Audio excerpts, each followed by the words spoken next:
Здание школы-лицея номер 75 построено в 1960 году. Тогда это был одноэтажный комплекс на 520 ученических мест. Официально учебное заведение было открыто в 1993 году, получив статус «Школа-лицей номер 75». С момента начала эксплуатации в здании ни разу не проводился капитальный ремонт. В 2020 году здание школы признали аварийным. В связи с этим было принято решение снести его и построить новую школу. В мае месяце начались строительные работы подрядной организации ОСО «Эталон Винспецстрой». В начале мая, после подписания договора, приехали сюда, увидели, что дети учатся до сих пор.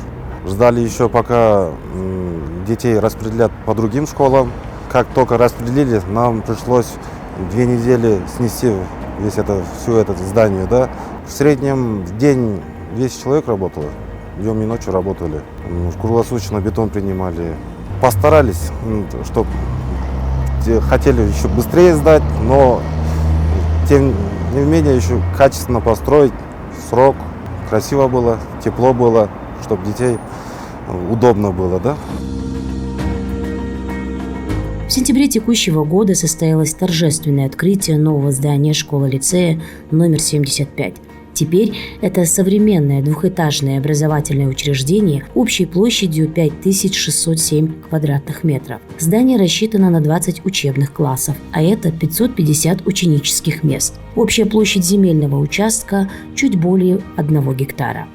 Родители, учителя и ученики очень долгие годы ждали, когда же нам построят современную хорошую школу.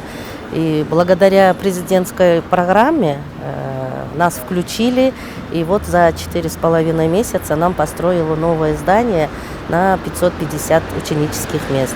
Уже настроены работать над повышением качества образования и строим долгосрочные планы. Будем воспитывать победителей Олимпиады, всяких конкурсов различных. Будем бережно относиться и очень рады, и нет границ нашей радости. Школа построена со всеми необходимыми вспомогательными кабинетами, вестибюль с гардеробом, санитарные кабинеты, канцелярия, универсальная мастерская, трудовой класс для девочек, приемная. В школе имеются актовые, хореографические и спортивные залы, а также библиотека, столовая и музыкальный кабинет, выделены в отдельный блок. Государству спасибо, что нам построили такую современную школу. Созданы все удобства для детей, для их развития. За это мы благодарны. Родители все очень рады за детей.